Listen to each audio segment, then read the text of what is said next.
Hey everyone, it's Tali from the AstroTwins, and I am going undercover with a low-key but bold, starstruck moment with Julija Simas from the Cosmic Intelligence Agency, the CIA. Hi, Julija. Hello, Tali. How are you? I'm so good, and I love the whole idea of the Cosmic Intelligence Agency. That you have agents running around. What agent number are you?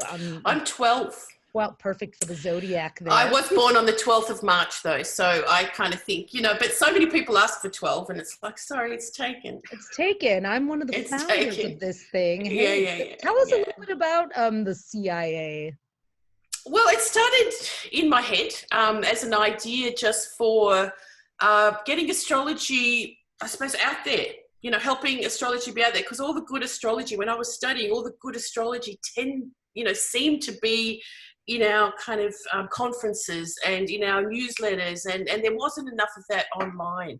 Hmm. So I'm calling it the intelligent astrology, and I know sun sign stuff is big, and you guys are very much into that, but we didn't want that to be the focus. We wanted it to be what we wanted it to be, so Yeah. I found a few interested agents, as I call it, and we put together a website, and it actually started in 2006. Wow. So we've been going for a while, and we always had this idea that the CIA would be, let's say, we'd speak our own language, right? We'd speak astrology. So we Yes. wouldn't dumb it down, and we wouldn't sort of just for the sake of getting people into it. And, as social media rose and all that kind of stuff, the name took off, the brand took off, and people started exactly what the mission was, started sort of learning about Awesome. more things to do with astrology than just, their sun sign. And, we can know where it is now, there's much more.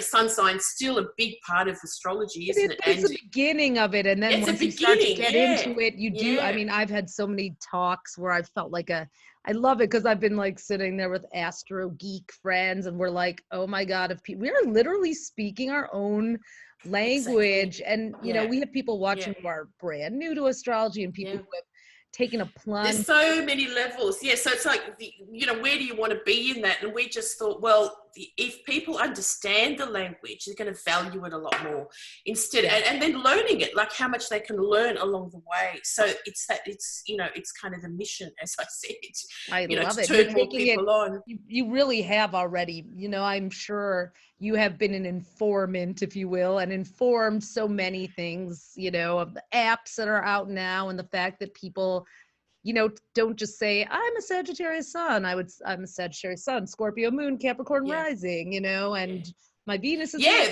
they've got the 3 da-da-da. points now. Yeah, which is so cool. And then I just was speaking to one of the agents who's a teacher in San Francisco, and he teaches like 12-year-olds and stuff. And his kids know he's an astrologer, like his students, and they're always asking him stuff in the background, and they know more stuff. They know more than just their sun signs. And that's a great thing. We were talking a little bit earlier before we started recording about how astrology is having a moment, and you have some theories on how this is going to evolve as the younger ones come up in future generations. I would love for you to share that. Yeah, well, I think there's never been a time on the planet like this. That that social media and the way that we're all connected. I've been looking through Uranus. It's the modern ruler of astrology. Before that, it was Mercury, connecting heaven and earth. But Mercury cycles are too quick to follow, right? There are bigger cycles of 3 Mercury. weeks and we're done. Yeah. Yeah, I mean, there are bigger cycles, through the elements and stuff, but again, not big enough. So with Uranus as a 7-year transit through a sign, it's almost uncanny how much it relates to the kind of astrology that happens, right? Ah. So when I started the CIA and we started doing our astrology, Uranus was in Pisces. And it was very much 2006, right? Yeah, Okay. around then. And it was about the co-creative kind of purpose of astrology, right? Like, and also the combination of the traditional and the new, like really started melding together. Then it moved to, that was Pisces, and connected us all, right? It connected us all online, right? People And were then, arguing a lot then about modern versus well, traditional yeah, and that was astrology that too. Yeah, synthesis of, which one should we do, and right. that kind of thing. If we look at the time before, it was Uranus in Aquarius, again, part of that connecting of all of us. But then we moved, and we always also have to look at Pluto and Neptune cycles in the background, because they're a lot to do with cultural subculture and sort of trends as well. So it's looking at all of those three and how they relate. But then Uranus in Aries comes along, and everyone's online, everyone's a talking head on their phones, YouTube. It's just a boom of astrology. That And was people that March in know it and don't know it. 2011. Yeah, and the Yeah. iPhone came out right around, the iPhone 3, That's right. I think, came out Yeah. right around then too. Yeah. Yeah. So it was just extraordinary. And then the Pluto-Uranus squares, that sort of, I remember really noticing that astrology in our sort of field really sort of took off, and people that weren't astrologers understood the cycles that we were in, because the Arab Spring, the revolutions around the planet, and the way we explained it, Uranus square Pluto, it's a cycle that began in the 60s about revolution and equality, and here it is again, and people started really noticing that makes a lot of sense. And from that, I think the Pluto-Uranus squares were great for astrology. That was from 2000. We're sick of the world and how it's going. Yeah, 2012 to 15. To 15. Yep. Yeah. The main parts of it, and of course, in a sense now it's still kind of going on, really. But It then, does feel like it, doesn't it? Yeah. That's right. Well, where hasn't stopped? The revolution hasn't stopped. It's just going into the air, I think. But right. Yeah. So anyway, it's a really interesting thing, and then we look ahead. So Uranus in Taurus has really now manifesting astrology as a money-making thing. People are looking at it to sort of say, and it's good for astrologers in a sense, but it's not so good because people are into it just for the sake of, like, we can make a quick buck, and maybe that's always been there, but it's much more apparent. So much more sort of tangible, a commodity, right, to trade and whatever. We'll see more of that, and then productizing it too. Yes. I mean, like we've gotten a lot of like, can you write a fizzy water horoscope for every sign? And I'm like, I can't. I just right. I know I can't do another one of those pieces. We're going to see it everywhere, and its uses in that sort of sense. And there's always the positive and the negative aspects in every combination, as we know. So, we'll focus on the positive, but there's always parts that come up. Then you go, oh gosh, that's really giving us a bad name, as astrologers. So we have to be really aware of that. And then the astrologers, we stick together, support each other, and that people understand there's more behind it as well. Like conferences are growing in numbers, and oh my God, they really are. The one in Seattle, Norwalk, actually sold out every year or something. That never happened. Did that happen over there in Australia where you are as well? Ours is a little bit different here. It needs a big revamp, the way things are organised. So I won't say anymore. Surely some corporate sponsor will come in and do just that with Uranus and Taurus. Well, yeah, that's it. Again, the corporatization of it. So anyway, it doesn't mean we all have to do it all. It's just about how it is happening anyway.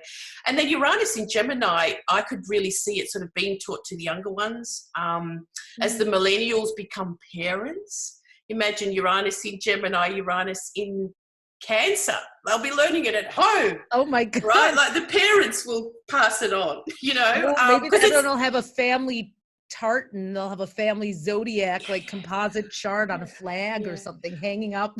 Well, just imagine if the millennials are already really into it and understand it, they're just going to grow in that information, right? With that information. Such a part, I think the Gen Zers, I'm already seeing, like, it's just part of their identity, their language, and they all know. That's it. So it becomes a normal language, and this is, again. It's part of, the talk that I'll do today with the Venus in Gemini, Venus retrograde in Gemini. I'm excited. And I think, as you'll see, this Venus retrograde in Gemini loop has had very much to do and be involved with the Venus transits of 2004, if you remember. when Venus transited the sun, and in 2012, there's 2 8 years Those apart. Venus eclipses, right? Yes, that's right. Now, they happen in Gemini because this is the north node of Venus is in Gemini, and so therefore those eclipses happen at that point. Only 100 to 120 years apart. So we've had them now. But if we look back at that timing, I've got some of this on my slides. If we look back at that timing on the planet, that happens every 120 years. Venus retrograde in Gemini, awareness, the awakening that has happened in that time. We've had social media, we've been connected, we've been, this WikiLeaks came out in that time, the Zeitgeist movies, all kinds of stuff that just Facebook opened out. Right? Facebook, 2004. Right, so right on time, Venus in Gemini, right? And so this is what we're coming back to, after 8 years. We're now in this, it's not an eclipse of Venus, but it is still very much part of that cycle. It's reverberating. So Venus, I don't know you're going to walk everyone through, but Venus returns to the same sign every 8 years. 8 years. That's some amazing. I'll turn it on over to you in a moment and disappear into a little bubble up top. But so it will be kind of those themes echo, and every 8 years. Yes. Yeah, yes. And so the last two were these Venus eclipses crossing over the sun, which only happens every 100 years. Yeah. So how significant in timing that is. So 2004 and 2012, which it was June. It's always in June. If it's Gemini, it's June when the sun's in that sun sign. That's when Venus retrograde will happen. In that sign, so it's easy to tell when it will happen. Right, of course, because it's the eclipse. Right, it has to be with the sun. It has to be. It's like the star point, as we call it. The sun has to be. So the sun's always an easy way to find something in astrology, right? Yes.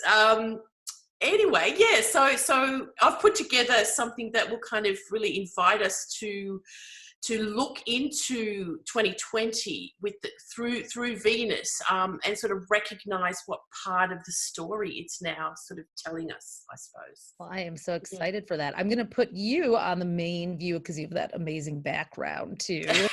Well, I picked it out because it's very Venusian and fractal-like, which I always like to connect Venus and her cycle to being very fractal-like, so it returns and it's got such a perfect harmony and synthesis. So if we look at our own astrology operating like that, we can get much more creative about who we are, what we're doing, what we're sort of attracting into our lives and being, and sort of, in a sense, maybe take more responsibility for what we're creating.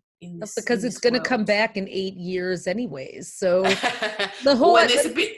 Yes, yes, that's right. I mean, 8 years seems like a long time, but there is a halfway point, which I'll talk to you about. 4 years as well. too. Okay, let me pop. All right. Here. Are you ready to rock and roll with your? Yes, I'm going to share my screen. Okay. So we can go from there. Fractal magic, yay! Well, this just keeps it all very interesting for everyone. Let Beautiful me do graphics this too. Yes, I created all these, so it's really cool. So we'll start by looking at this. Now, this is the Venus cycle operating, as we call the Venus flower taking shape. And this pattern happens in 5 points in the zodiac, only 5 points in the zodiac at any sort of particular time that we're looking at, like the last 50 years, last 100 years or something.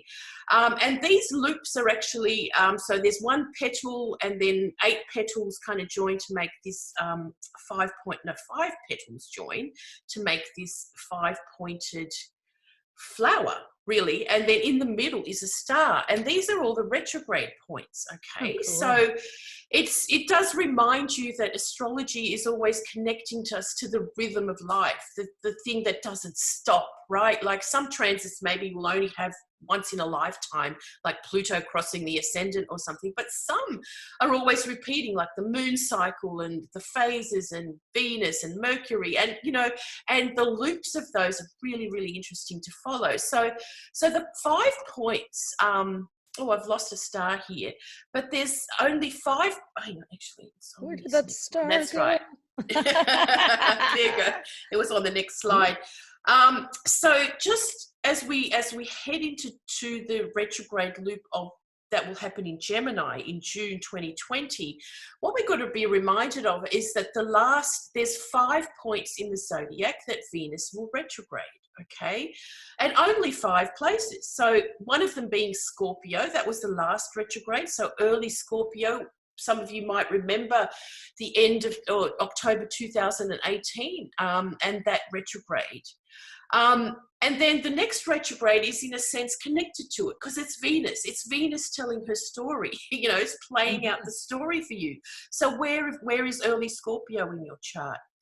Then there's a retrograde point that happens in Leo, and every 4 years in between, the star point last August 2019, there was a Venus Sun conjunction in Leo. Now, it wasn't a retrograde, but it was reiterating a star point that happens in Leo, okay? And pretty much these 5 star points are what's operating all the time. And so we had one in, Scorpio. Then 9.5 months later, it was the outer conjunction that happened in Leo. 9.5 months later is in Gemini, and so on around the zodiac. So it's pretty easy to just look at that and think, okay, so every 9.5 months, Venus is going to be making a star point with the sun. And that star point shifts from being a retrograde point to a what we call direct point, which I'll explain a bit more. So what we know, if we look at the one that's coming up in Gemini, is that the retrogrades happen every 8 years in the same star point area. So the Gemini point that we're going to have in 2020 happened in 2012 and happened in 2004 as well. So because it's the same area of our charts, we can be going, well, what happened to my, what changed in my life in 2012 or 2004? And it doesn't have to be exactly, June, early June. It's around that time. These Venus star points I find very much more like eclipse points. They're kind of gathering momentum and gathering energy as they peak. Okay, so it's not like it just starts at the retrograde or it just finishes at, when Venus goes direct again. So they're kind of peak moments and turning points. Okay, so each star point is like a turning point. And when we think about a star point, it's the sun and Venus coming together, and it's often called the cazimi, and it's always, and because Venus is involved, it's called the kiss of the sun and Venus. So yeah, so it's a beautiful way to look at this combination. And throughout millennia, for ages, since people have been looking at the stars, it's that coming together of Venus, who's the brightest planet, when she's at her brightest, that sort of comes down to be enveloped by the sun, into the retrograde. And it's a quite romantic story, and no wonder, Venus has everything to do with relationships and love. But I'd like to just remind us that as much as she might, she will, let's say, operate in that sense of really highlighting the relationships we're in and the love in our life, or if we're in love with life. There's also these turning points where we have to let go of things, of people, of relationships, or someone dies. Venus is very much involved in that story. So, I can't be the astrologer that sort of says everything's great if Venus is around, or everything's great that Jupiter's around, because everything we know is that Jupiter transits can be so confronting. The heartbreak is part of the love. Without heartbreak, you can't expand your capacity to find true love, right? Yeah. And then every relationship, needs its ups and downs to know what the ups are, and all that kind of thing. So it really highlights those parts. And then this is from a Sedona church, I think, but it's just this beautiful image of the sun and Venus coming together. And really also reminding us of the spark of the divine that's in us as well, okay? Right. And how that manifests on the planet. Like as her glyph shows, you know, the cross of matter is the manifestation of our likes, our desires, our love, our creation story, you know, embedding it into this lifetime, okay? So it does really help us just feel a lot more creative about it all as well.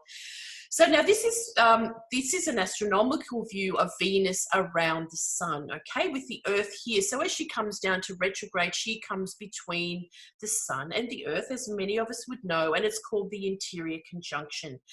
And this takes a whole cycle is 584 days.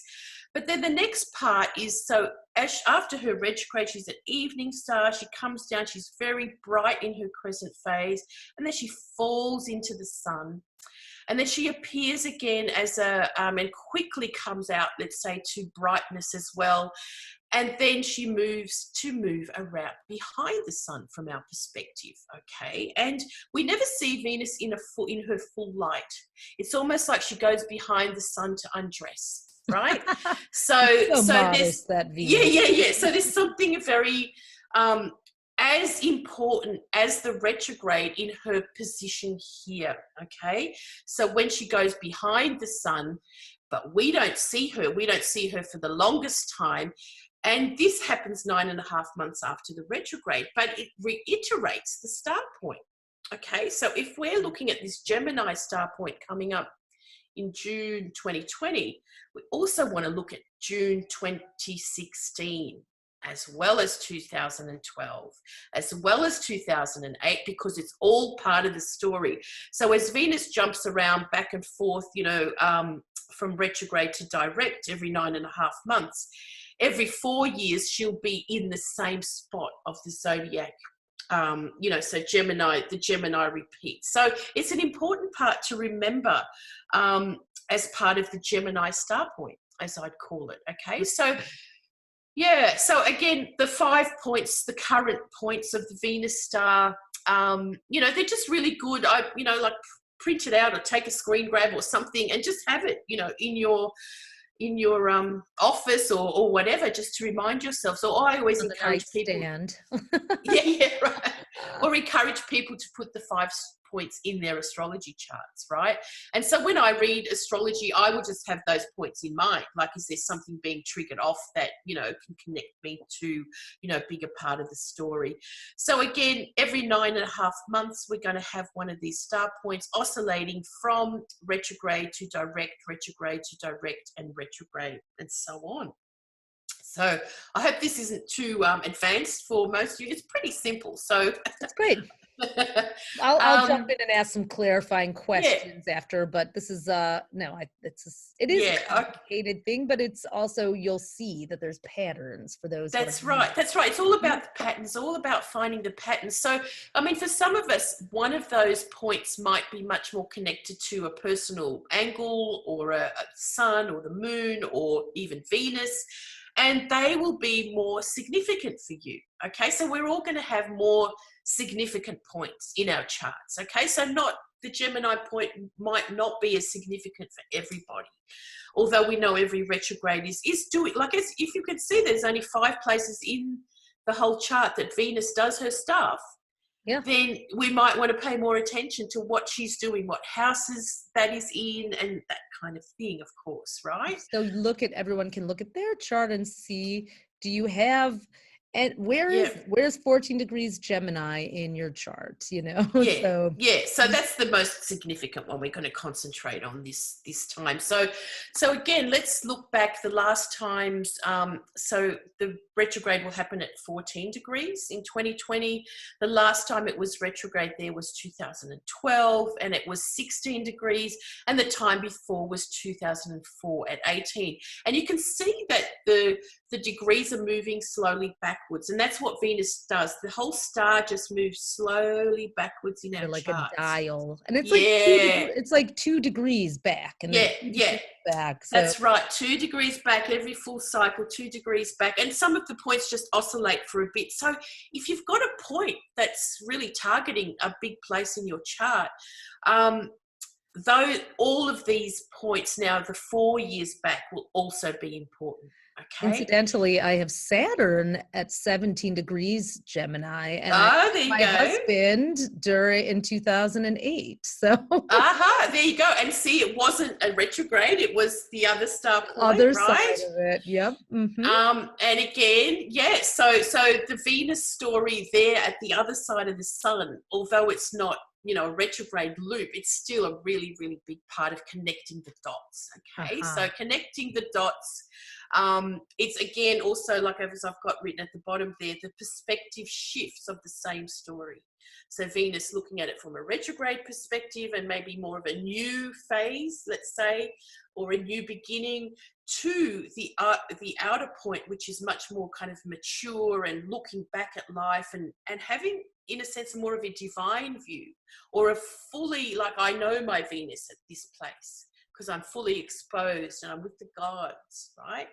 Retrograde, she's closest to the earth. The opposite point, she's, who knows what she's up to, right? And I often say that this is, and a lot of astrologers would say, that outer conjunction point is when Venus is indeed in the underworld, because she disappears for longer, right? She's actually disappeared for about 60 to 80 days, whereas a retrograde, she's only not visible for about 20.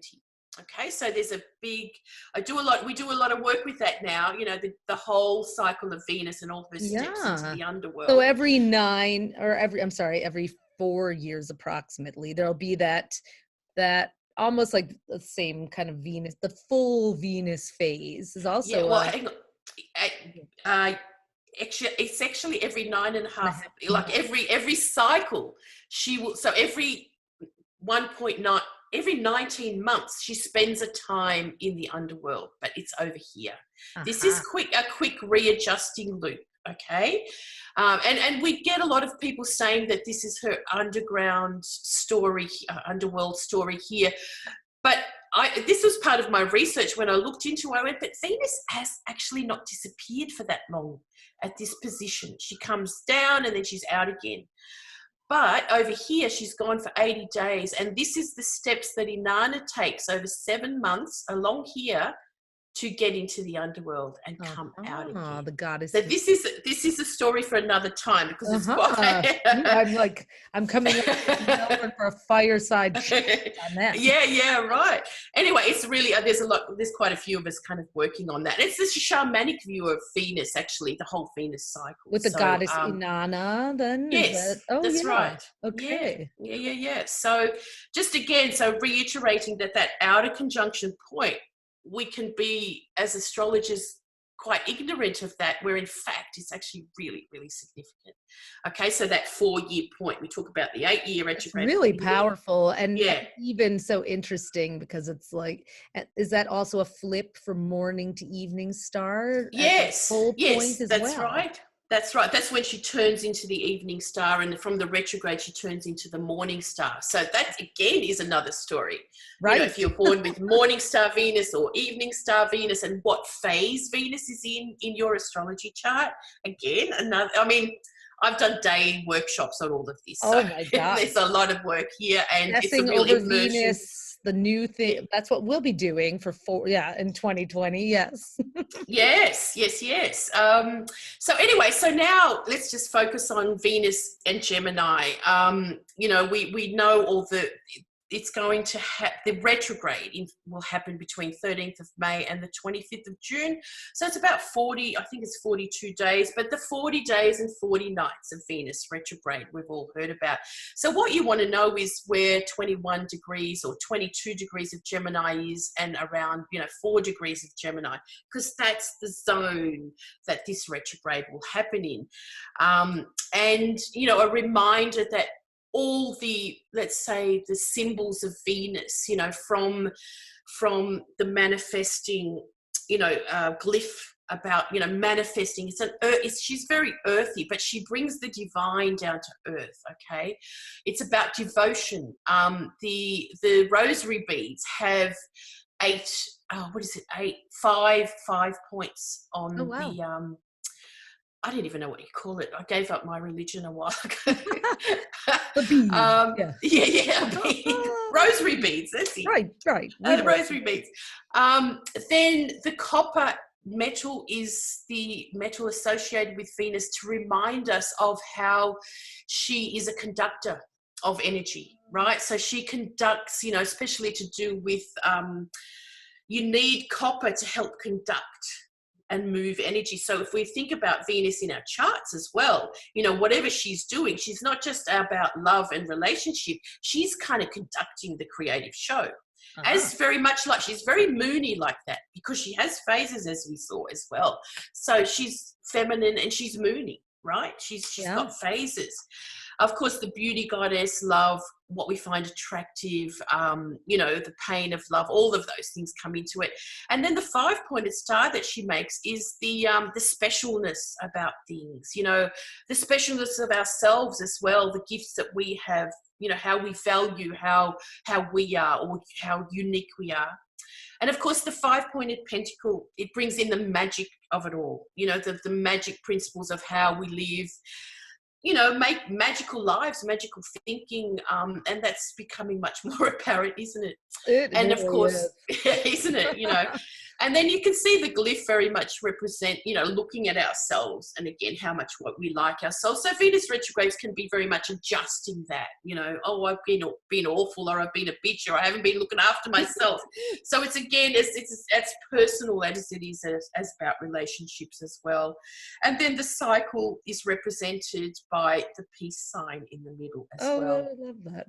Wow. And of course, we know Venus rules Taurus, very earthy, and then Venus rules Libra, which is very sort of much more ethereal and peace-like.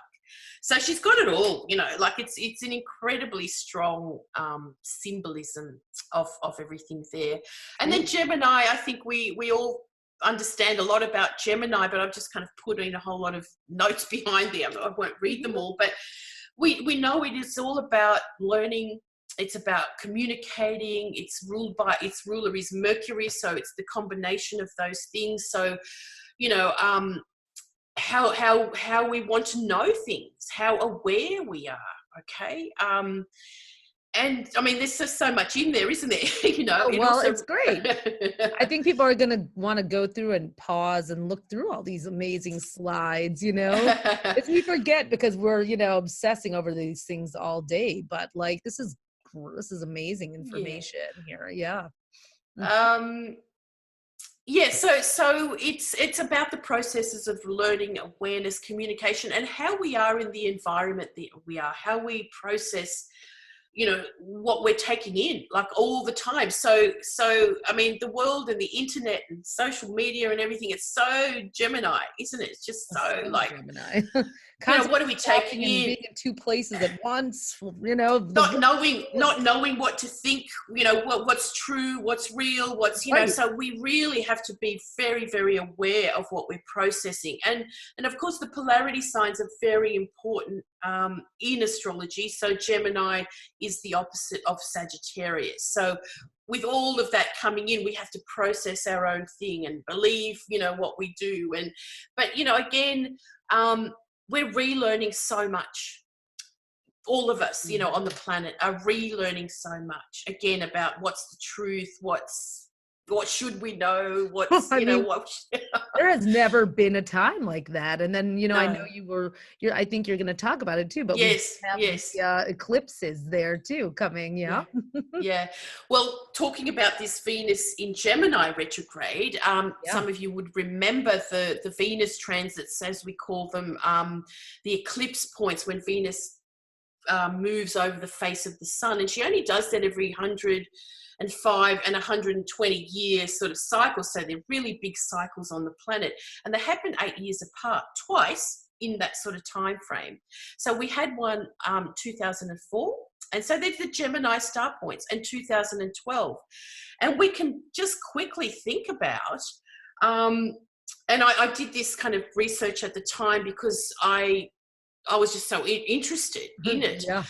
And if we think about where we are now and the 120 year cycle that this Gemini star points have kind of seeded, it's an age of awareness that I've called it. You know, there's so many things that have come up, connected us all. It's very Geminian, you know, relearning the world, right? Oh my God. Even that little window of time.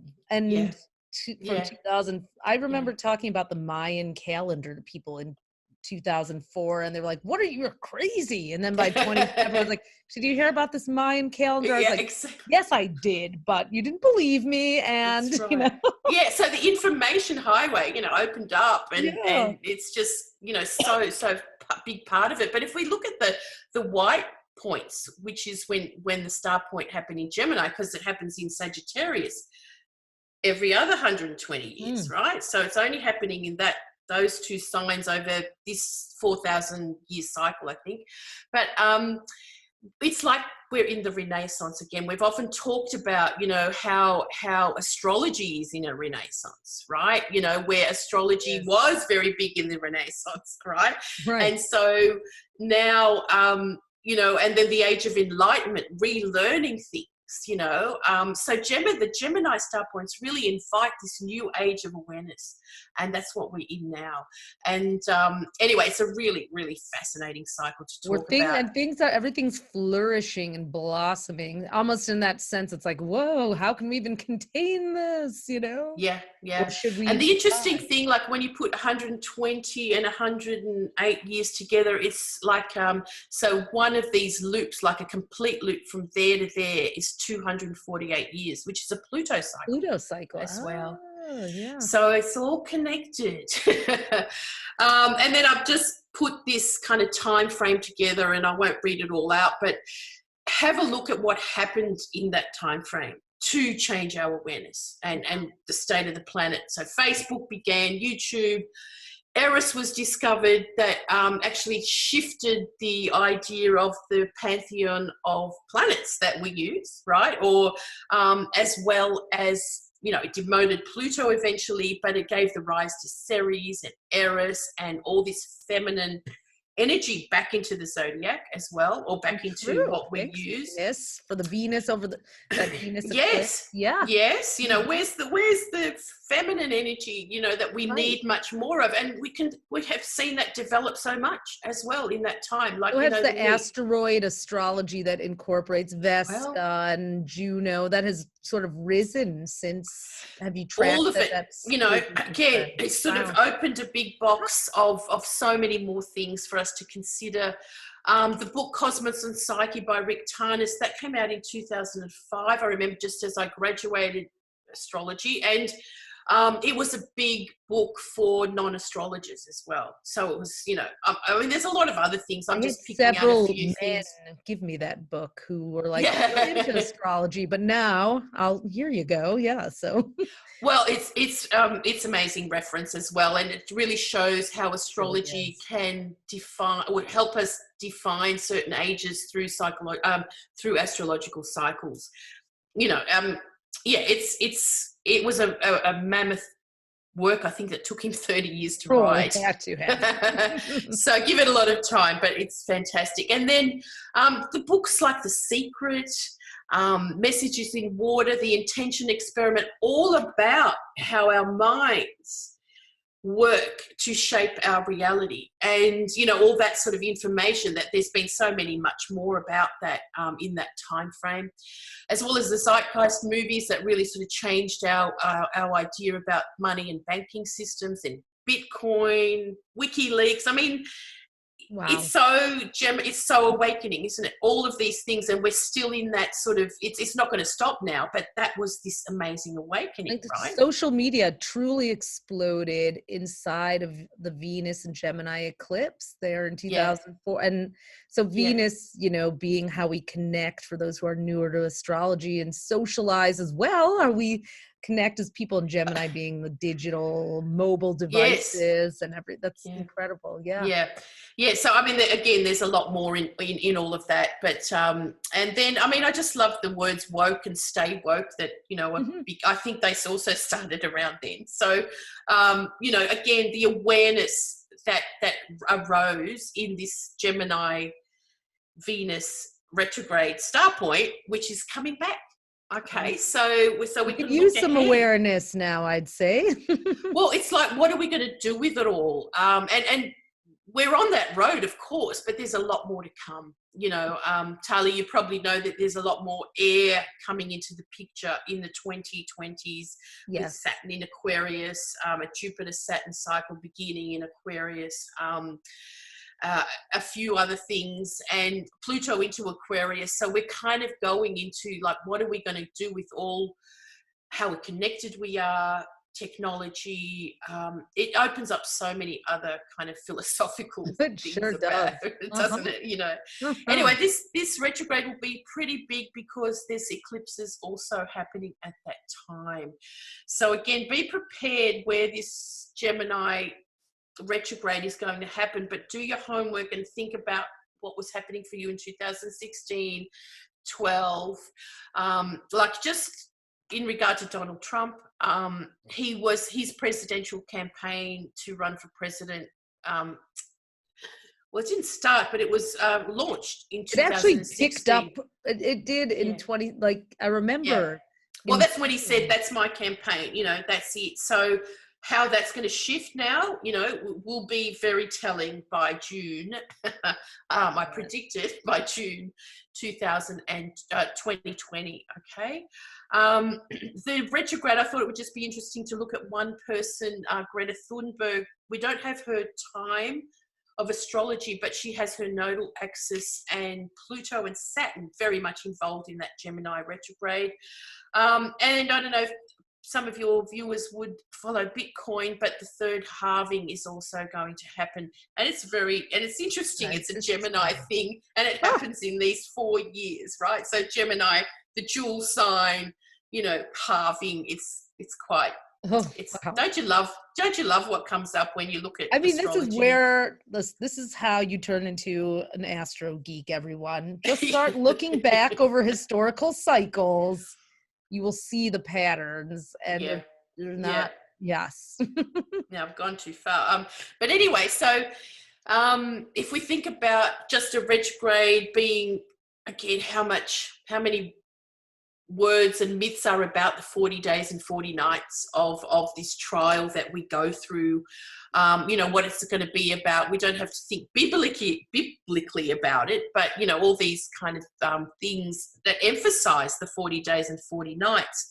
And I think the most interesting one was the Jesus fasting in the wilderness, who was approached by Satan.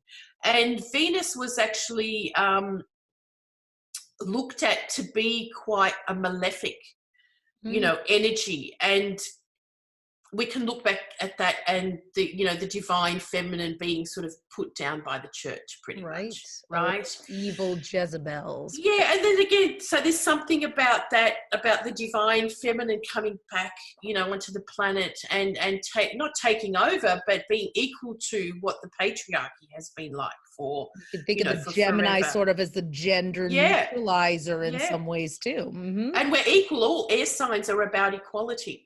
We look at Libra so much, but it's in Gemini that we start learning Gemini things around our siblings who are supposed to be our equals. They're the only ones that really are our equals, right? That we learn equality from. And of course, family life is not always like that, is it? That all siblings get treated the same. So again, that depends on all kinds of psychological things. So just this Tali quickly, the Venus retrograde, you can see how little time she spends, let's say, in the dark or out of view, like in the beams of the sun, so we can't see her, but then a much longer time at that opposition pass. So I want everyone to talked about much at all. That is actually, you are the first person I've ever heard who has gone into. Yeah, right. Yeah.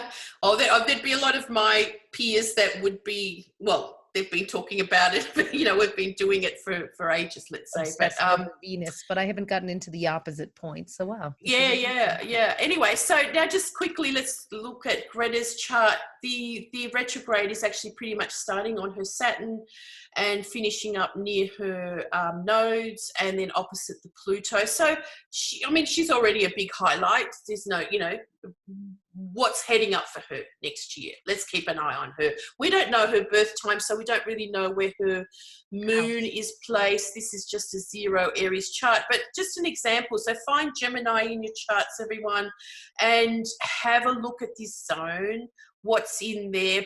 Go back to the story of 4 years ago, 8 years ago, 4 years ago, 8 years ago, with that in mind, back and forward, and see which ones have been most significant for you. And you'll be generally surprised. Around the same time, because it's only about a 2-degree difference. So yeah, it's that's right around the same time, a few days, give or take. Yeah. It's the beginning of June. That's the peak point. So the conjunction with the sun and around that. So at the end of May to, mid-June type of, actually later in June. So it's going to be pretty potent. And this is how I kind of put the 5 stars around someone's chart, right? To kind of see where they're going to be peaking next, right? So Greta had a peak around her Jupiter last year when she actually started. That was this year, sorry. She started her protests when the star point was in Scorpio.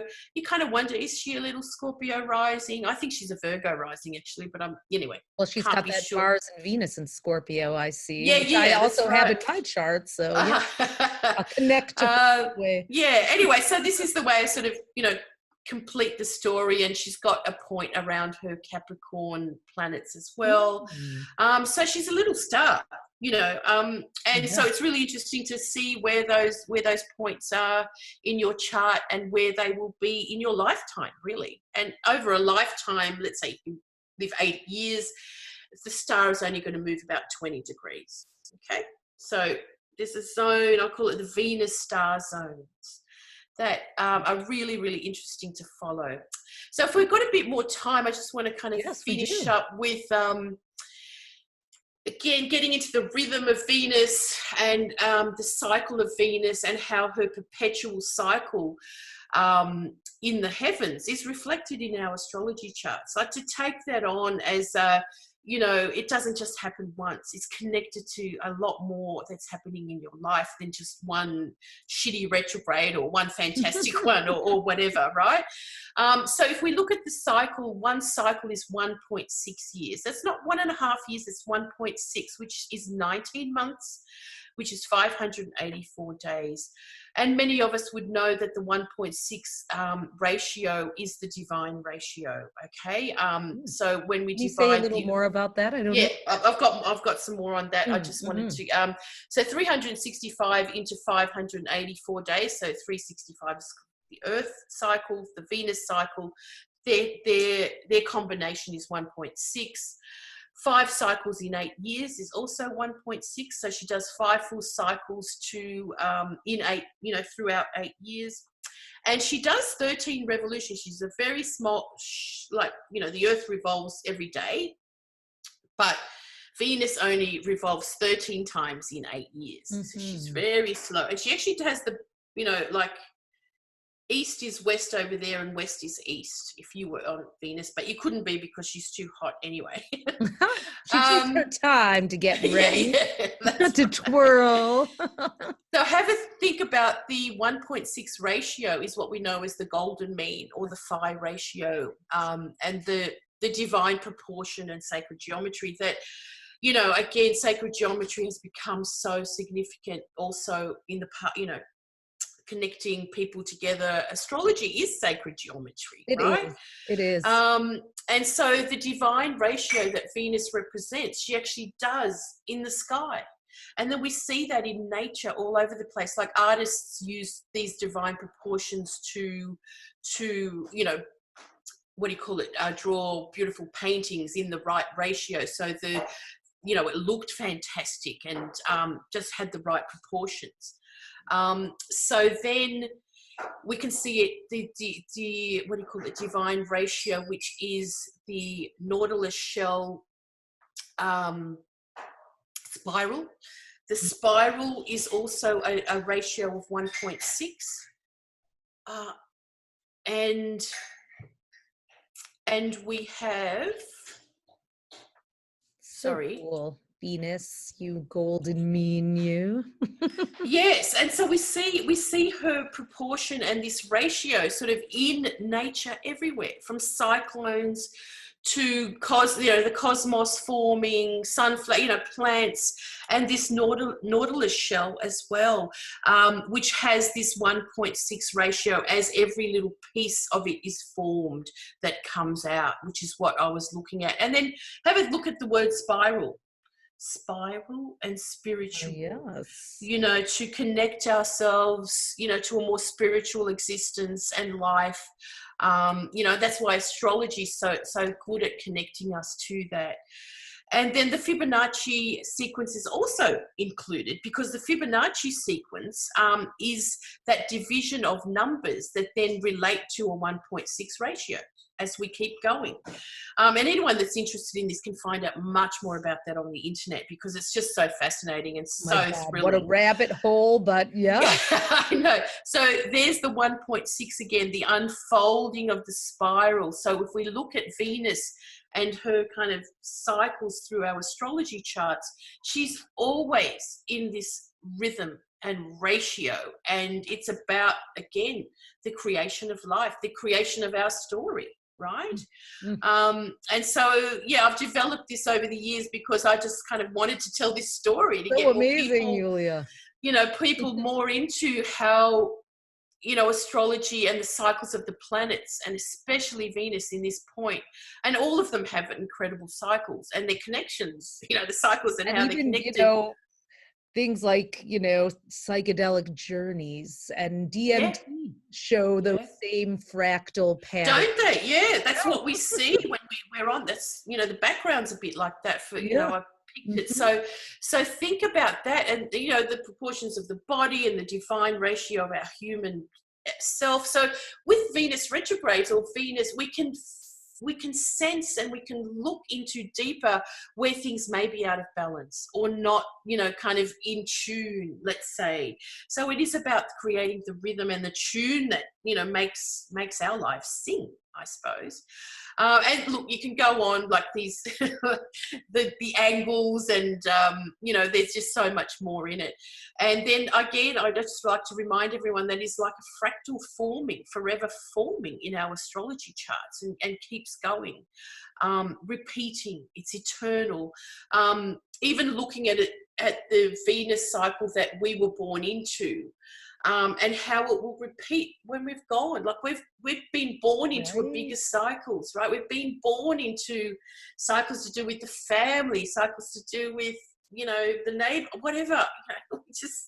It's all connected. We're part of it. We're simply coming in coming in as visitors to be part of this already existing, or maybe it's just who knows? Maybe it's even just a reflection of where we were before we embodied, Exactly. Well, that's it. I mean, then there's so much more to the story. So how deep do you want to go? And and then, again, the fractal story is that the fractal is, in the sense, it's the same pattern, but it's off on its own. Every cycle that repeats, it goes on to a bifurcation that has the same pattern involved with it, but it's a little bit different, right? So, there's heaps of work on fractals on the net, so just go looking into them if you want to find out more. But it does remind us that, nothing stays the same. If you kind of think, the Venus retrograde, or, I don't like my I don't know, I'm not happy with this or whatever, then do something about it. Can change the pattern. You're not going to change your spots. You're not going to move your Venus from Gemini to Sagittarius. You're always going to have Venus in Gemini if that's where it is, but you're going to get much more conscious and aware of how she's operating in your chart, right? And where it needs adjustment, where there could be work done. And again, to evolve, to grow, to spiritualize our lives. So just being very aware of the cycle we're in now. Started in Scorpio, peaked in Leo, and that's like one loop, right? That's just one loop, and then it finishes and starts again in Gemini, and then the Gemini points retrograde begins a new loop that peaks in Aries and culminates in Capricorn. So we're always kind of looking ahead at one cycle being a whole part of every 9.5 months. Every 9.5 months. Yep. And I mean, in itself, that is such a potent amount of time as It well, as we is. know. It's like, what right, can when we you're do like, in that I'm done with time? this year, but I still have to keep going. I'm ready Yeah. for something new, Yeah. right? So keep these dates in mind and, look back at the story so that, you can connect yourself, I think, just a lot more creatively with what's going on in your astrology. Absolutely. Yes. That's brilliant. Oh my So God. there's much more. We'll play this one more time. Well, it makes so much more sense now after all. Yeah, It takes right. on new meaning because now Yeah. we know. For Yeah, those, so you can imagine that rhythm, sort of like what's her purpose for this little loop in my 11th house or whatever it was, like the whatever it might be. spirograph when I was a kid, or I don't know if Yeah. you did that, or the even just Yes, yeah. And we love weaving drawing it though. oh, But you yeah. remember I used to always draw the 5-pointed star, like doodling when I was bored at school. I Yeah. would doodle the 5-pointed star. And now that you have this Venus obsession, do you go, oh, the signs were all there all along? They were always there, yeah. Well, I don't know, I just remember when I started putting this stuff together, I'm going, of course, and it's an endless, we were always fascinated by how endless we could draw that star, right? Mm-hmm. Right, and it would go around, and that's in the Go little around, grooves. yeah, and that's the magic loops of astrology. So I'm happy to have introduced some of you to all of that. Oh my God, this is all right, incredible. Agent 12. So how can people learn more from you?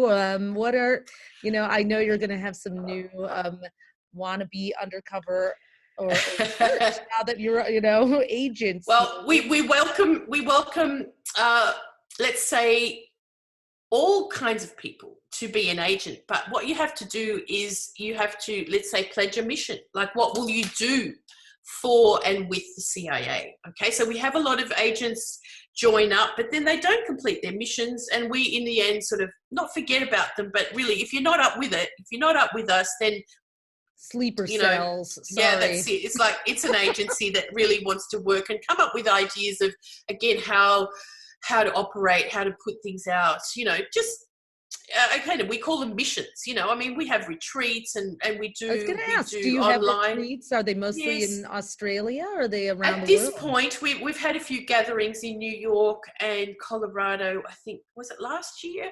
It depends where the agents are, right? So who wants to do something in a particular place? We have got one coming up in Australia in April. So any Australians out there, come and join us. 2nd to the 4th of April. We're calling it the Time Lords Retreat.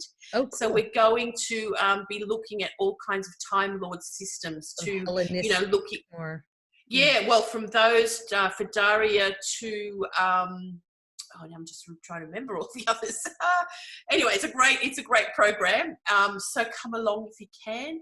We've also got a symposium of agents, we're calling it, throughout 2020, but we kick off on the 4th and 5th of January with people like Michael Luton, Lynn Bell, Kepacha, and a few financial astrologers. So we look Bill Meridian and Georgia Stathis, and we're going to introduce the next decade. So we're not just focusing on 2020, we're looking at the bigger cycles that we're kind of going into, and we'll do that throughout the year. It's a great complement to this. So as you're getting, if you want to go deeper and geek out more after Starstruck, head on over to the CIA, because there's never a limit to how much of this you can learn. No, that's right. That's right. Onto the language and become, a potential agent. There's no turning back. You can also be a member where you can join us to, we've got webinars, access, kind of lifelong access to webinars that we do and teach, for everyone that wants to learn a lot more. But again, we're learning from each other. The agents learn from each other, as we all know, someone like, we are the nerds that research and get into this. So we love to share all of that as well. So it's so beautiful. Well, I want to learn more from you. So this is really great. Well, come and join. You can be an agent. Okay, good. Can I? All right. Yeah, I want to be an agent. Yeah. Excellent. We need some.